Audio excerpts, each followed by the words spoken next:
I have concepts of a plan. I'm not president right now. She doesn't have a plan. She copied Biden's plan, and it's like 4 sentences, like run, spot, run. I wish that the world was a safer place for black women, and I wish I could walk into any room and not be immediately assumed to be like this mean, horrible, terrible person who's plotting against everyone else, and I wish that I was understood immediately, and I wish that I could see myself in every single piece of media that I consume, but that's not the way that life is, and I wish that every single day, and I'm so tired. I'm so tired of being misunderstood as a black woman for my passion and for my enthusiasm and for my feelings to be misconstrued and perceived as anger, or just relegated as anger, because that's the only kind of acceptable kind of emotion that you have in your mind for me to be able to express. I'm angry. Are you happy? I'm angry. But I'm also sad, and I'm hurt, and I'm pained, and I feel unseen and unappreciated frequently in the environments that we inhabit, and it needs to stop. You're poor, you're ugly, you're a woman. Well, I don't own pearls. Lord knows you don't pay colors enough to afford pearls. You have so much love to share with the world, and so much life yet to live. Get your attention. I'm a black woman, okay? I deserve respect.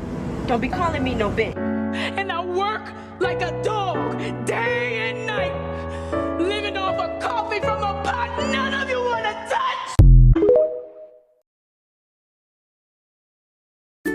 Harris Waltz HQ here with some exciting updates. We've recently removed opposition to torture from our platform. And you may be asking, now isn't torture wrong? But it's actually you that's wrong for even asking that. Click here to donate to the Harris Waltz campaign for being wrong.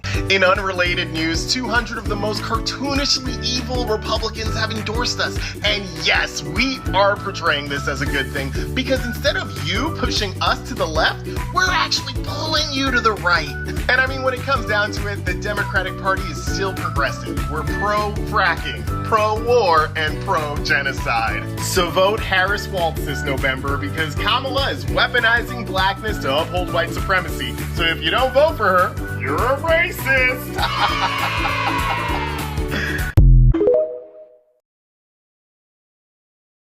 You got to understand where I'm from. I don't play the race game, okay? Because I don't even know. It wasn't even on my mind when I sent this video. He just reached out to me again, and he's saying he's having a rough time in his comments, and he's like, he doesn't know what to do. And so I just want to make this video as kind of a follow-up to maybe continue this conversation and maybe be a bit more articulate about why I think so many people were really, really frustrated with your apology video. The first thing is, which, you know, I'm sure you've seen in tons of comments and stitches, is like what you said wasn't necessarily an apology. I wasn't necessarily asking for an apology, but what you said wasn't really an apology. It was just like, I'm sorry you had that experience, but, you know, that's not me, which isn't really the same thing. Next bit, which is the bigger issue, which is why they're so frustrated, is the lack of understanding around the fact that when you say, you know, you don't play the race game, that you don't, you know, see color, which is essentially what you're saying. For a cop to say something like that is really, really, really, like, is scarily horrifying, because if you aren't taking into the consideration of you doing your job, when you hold our lives in your hands, that your job, and I was trying to be coy about it before, but your job descends from slave catchers, right? Your job, the point of it in the beginning was literally just to police black people. And I know your brain immediately goes, well, that was then, but to quote the future president, you didn't just fall out of the coconut tree. Do you know what I mean? Like, you exist in the context of all that shit.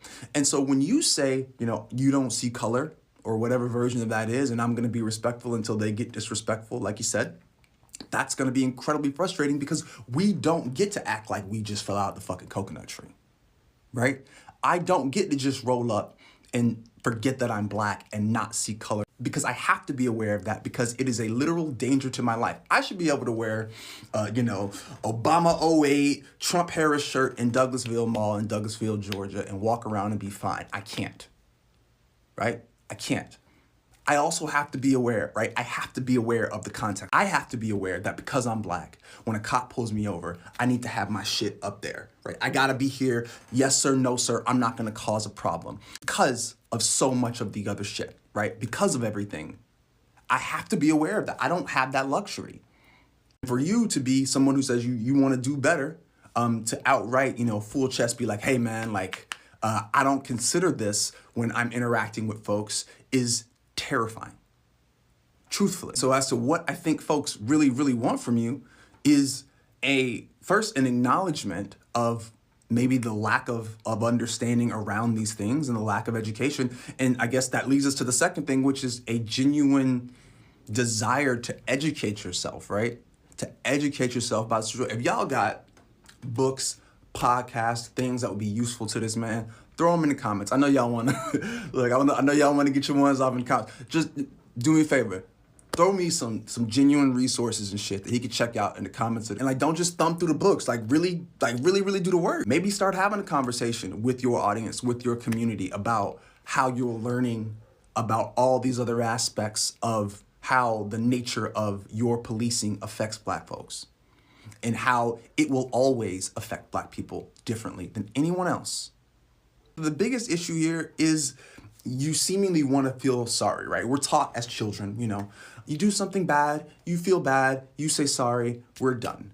To quote Kratos, don't be sorry, be better. You know what I mean? Your guilt, cool. Guilt is useless unless it's a springboard to change, and the change is what people give a fuck about, right? The change is the most important thing, and that's what people want to see. They want to see you invested in actually actively understanding why that first video was so problematic. That's what they want to see from you. So, if you can, folks, be nice. Hey, man, look. Hey, it's gallows humor, man. Like, we die out here. Like, for real.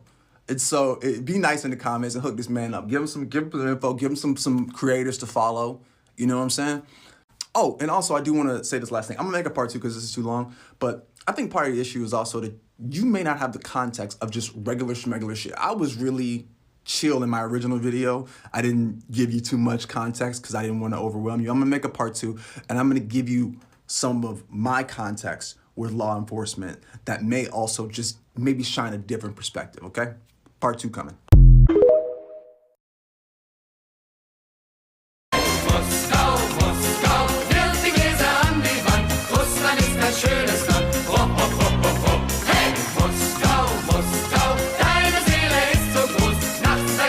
I fully agree. Men's mental health does matter. That said, why aren't they making it matter, right? Why is it a woman's job to make it matter? While they're spending all of their time criticizing us and judging us for the communities and the spaces that we built to support each other and love each other and understand each other, while they're judging us for doing that, maybe if they created some of those spaces of their own, they wouldn't be so fucking lonely. Maybe instead of protecting and safeguarding all the money and the assets you actually don't have, maybe you could focus on protecting and safeguarding each other, but not in the boys will be boys way, but more so in the way of holding each other accountable, which I know makes you guys uncomfortable because you don't actually speak to each other, but that's a whole different conversation.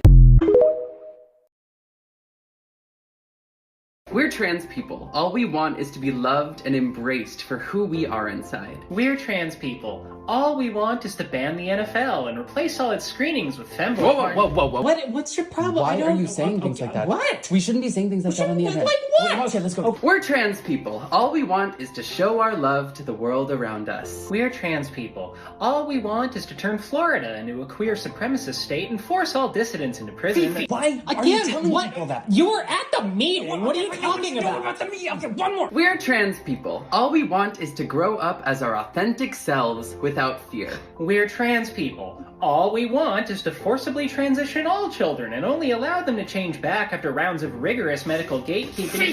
You're blowing our cover! Why do you keep interrupting me? But this is going to the entire world! The video's followers only! No, it's not! It's public! You what? Socialist boyfriends will say there's no ethical consumption under capitalism and then refuse to eat your...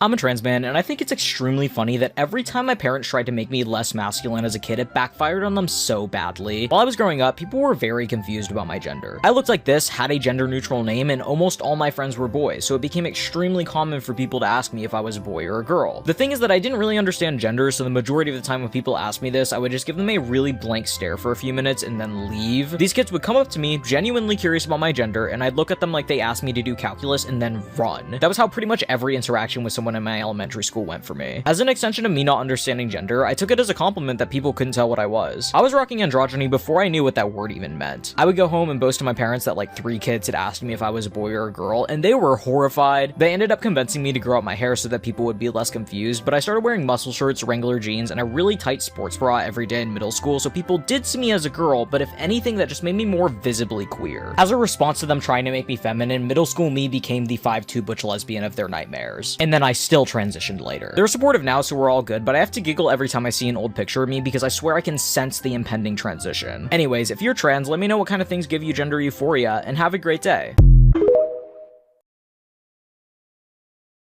What's your leftist hot take? The only reason why we are defunding the humanities is because it's not profitable to warmongering. You do not need to read half of the no, I'm gonna say like 90% of the theory books that people tell you to read, especially if it's by some like dead Russian guy. You just need to know the actual practice. What's your leftist hot take? Our leftist hot take is to buy a gun and learn how to use it. Organizations like the DSA are too white and conservative caucuses to be as effective as they really could be in organizing. Billionaires shouldn't be allowed to exist, and I'm looking at millionaires a little funny too. Word. In Springfield, they're eating the dogs, the people that came in. They're eating the cats. They're eating the pets of the people that live there. And this is what's...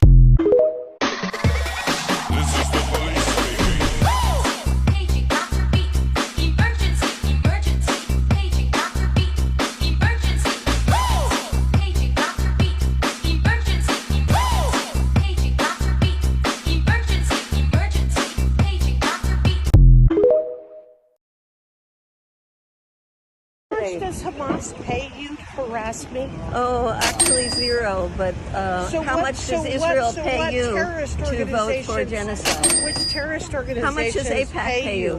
How much do the terrorist organizations 0. How much pay does you to AIPAC harass pay me? you? I don't know where people got this idea that The Boys makes fun of both sides, so anyone can watch it and have their own takeaway, when it is the most spoon-fed political show for babies. The show itself is a critique on how capitalism has perverted American politics, and in effect, has groomed the American public into craving propaganda that idolizes demagogues who only serve to benefit themselves and the ruling class. When The Boys makes fun of the left and woke culture, it's actually making fun of how, under capitalism, mega corporations will co-opt legitimate social movements for profit, and exploit the people's desire for social progress, knowing full well it only benefits them to maintain the status quo. But a conservative will look at this and just see, duh! I hate women in movies too! When the show satirizes the right, it is so on the nose, it can barely be called satire. The main antagonist is an allegory for Trump and America First Republicans. Also, his name is fucking Homelander. As in the Department of Homeland Security, that organization that was founded after 9/11 during the height of American Islamophobia in the early 2000s. The organization that has security in the name but constantly infringes on your rights. Yeah, but the show makes fun of far... Hey, do you want to buy this t-shirt? Huh? Do you want to buy this shirt? Oh, no thank you. That's okay, thank you. Well, here, just take it. What? I want you to have it. Oh, wow, thank you so much. That's so nice of you. You didn't have to give me that, but I really appreciate it. Thank you. Yeah, of course. I just want you to have Wow, it. so nice. Hey, I love your wheels. Oh, thank you. I appreciate it. It's really nice of you. Hey, I love your hair. Thank you. Can I grab you a paper towel? Oh my gosh. I really appreciate that. Thank you so much. I hate having to get my wheels all wet, and this saves me. I appreciate it. Thank you. Are you heading out? Should I hold the door? Oh, yeah, I'm heading out. Thank you. That would be so great. Really, thank you. I appreciate it. What beautiful wheels. Oh, thank you. Yeah, I really appreciate it. It's really nice of you. I don't know how I'm gonna get through this crowd. Come right through. Oh. Yeah, this way. Oh my gosh, thank you all for moving. We see you there. So nice. Thank you. I really appreciate it. Yeah, I'm just gonna squeeze through. Thank you.